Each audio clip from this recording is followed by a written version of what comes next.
First thing, we have noticed a lot of things happening in the African market, both in South Africa, in sub-Saharan Africa, and in Northern Africa. We have noticed that Africa is ready. The African market is ready for the penetration of larger scale renewable energy in the continent. As a company that has been working in Africa for so many years and being the key player in the renewable energy sector, I can proudly say that the largest wind and solar energy projects in Africa, my company has been working on them. That's the case in South Africa, that's the case in Kenya with Lake Turkana, that's the case in Morocco, that's the case in Egypt, and also we see the first project coming in Tanzania and in Ghana and Nigeria. So we know the market, we know our clients, we know the needs of the market, and we wanted to use this opportunity to emphasize our commitment to the electrification of Africa, to the sustainable development in Africa, and also to show we are there. We are here, we stay here, we will be here for the coming years and years and years ahead.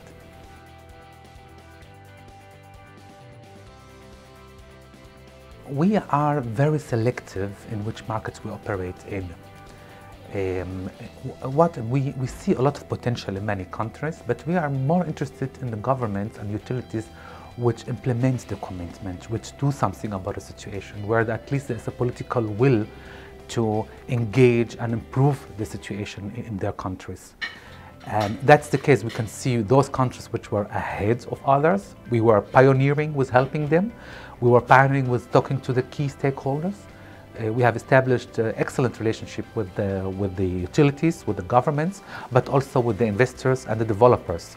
So we have been also an element of boosting confidence when a project starts to come in a country that no other project were before, and we came there as an independent and third-party electrical engineering company, and we say to the project developer what are the technical challenges, both in terms of renewable energy technology, but also in terms of grid connection, grid integration.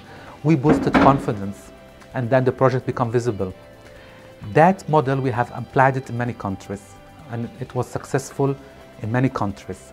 I can proudly say the last biggest success for us that we were the engineering company adjunct to the Lake Turkana wind park in Kenya, 300 megawatt of wind. That will be the single largest wind park in sub-Saharan Africa. And our company was involved in the process from the beginning till the end, and now it's being implemented.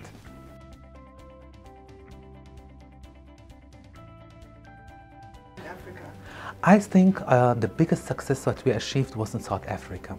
In South Africa, as a country which is slightly different than other African countries, it has an own well-developed electrical market.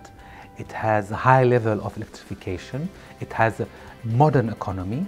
It has high ambitions, but has also a lot of challenges, technical challenges, which we're all aware of them in the country.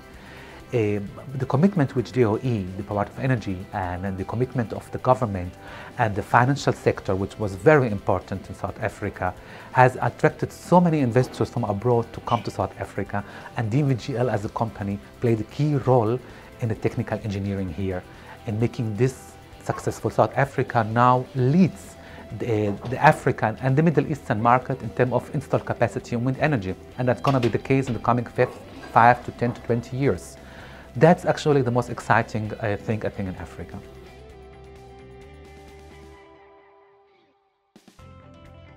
DNV GL is a diamond sponsor at the African Utility Week this year. We wanted to demonstrate to our clients and partners our commitment to the development of the power sector in Africa. We are here to demonstrate once again our strong interest in the long-term development of the renewable energy sector in the African countries. We have identified the challenges which the sector is ahead in this country through our experiences. We are willing to continue working with our clients, with our customers, to make all the projects which are on the plans becoming true. But we also identified one key issue which we would emphasize in the coming years in Africa, which was our commitment to local content, empowerment of African. We have identified the issue of capacities. We have now developed a strategy. How can we really localize in terms of resourcing? How can we work with universities in all African countries to empower Africans to make DNV GL localized and looking African? Our company is 150 years old. That's very old. In China, we are Chinese. In India, we are Indian. In Brazil, we are Brazilian. In America, we are American. We want to be African in Africa. We want to be South African in South Africa. And that's going to be the challenge, but we are looking forward to implement it jointly with our partners and clients in Africa.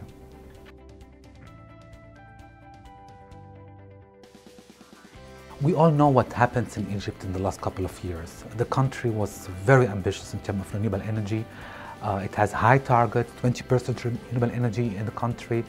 The political instability has caused a delay in this situation. The recent government has announced a very ambitious target with a quite a solid fit program to enable the finance of renewable energy projects in Egypt, both solar and wind.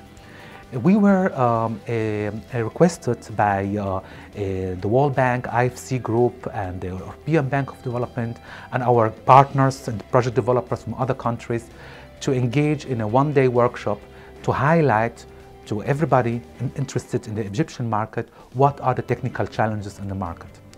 We have done this presentation, and it was our key message was to our all clients: Egypt is a very important market for the renewable energy sector. It's going to be growing very fast. There are, of course, political, financial challenges which we as DNV GL cannot solve, but we are there to boost the confidence that any technical challenge DNV GL can solve. And we are there to assist all project developers, all investors and utilities in Egypt to make the plans of the government achievable, implemented in a reliable, sustainable and very affordable price.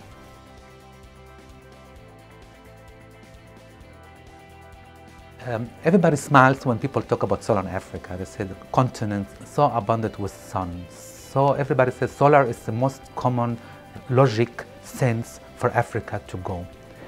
There are few projects starting. South Africa again is leading the market. Morocco has developed a few projects. Egypt has developed a few projects. Other countries are following suit, but unfortunately it's still going too slow. And that's despite that actually solar in the last 10 years become increasingly cheaper and cheaper and cheaper and cheaper. What we identified as a company, that for African utilities to continue attracting investments in solar, they have to solve issues related to the grid integration and grid connection of solar, and to identify the sites and to upgrade the grids. Once this chicken-egg dilemma in Africa has been resolved, you will see a larger penetration of solar projects. What I personally project, looking at the transmission line and the interconnection lines being constructed at this moment between many countries within the power pools, that will be ready, I think, in 2020.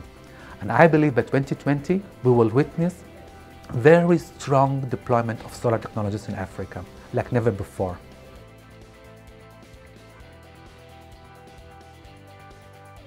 At this moment, our company is working on a large survey for Africa regarding a tree dynamic reshaping of renewables and grid connection. We know as a company worldwide that renewables and grid, that's a complex issue. Also Germany, also the US, also more advanced economies, but we are also aware from our work in South Africa, in Kenya, in Tanzania, in Egypt and in Morocco, that grid integration, grid connection will be the challenge in the coming years in Africa, and it will become bigger and bigger and bigger.